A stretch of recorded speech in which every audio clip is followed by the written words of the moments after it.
ગાંધીનગરમાં ટાઇફોઇડના વધુ 9 કેસ નોંધાયા। ટાઇફોઇડના 10 દર્દીઓને હોસ્પિટલમાંથી રજા અપાઈ છે। સિવિલમાં ટાઇફોઇડના 84 દર્દીઓની ચાલી રહી છે સારવાર। તમામ ટાઇફોઇડના દર્દીઓની સ્થિતિ સારી છે। 1000 કરતાં પણ વધુ પીવાના પાણીના ટેસ્ટ કરવામાં આવ્યા છે। જ્યાં સુધી ટાઇફોઇડના કેસીસનો સંબંધ છે ત્યાં સુધી ફક્ત 9 કેસો આજે નોંધાયા છે।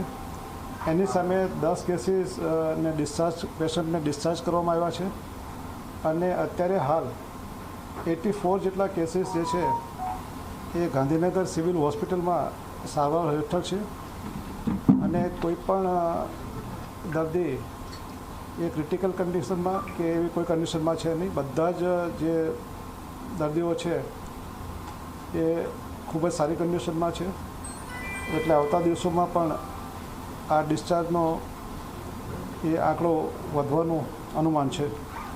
મિત્રો, અત્યારે સુધી આજની તારીખે તંત્ર દ્વારા 1000 કરતાં પણ વધારે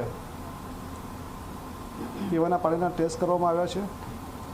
એમાં પાણી જે છે એ દરેક જગ્યાએ પીવાને લાયક ટેસ્ટમાં પુરવાર થયું છે।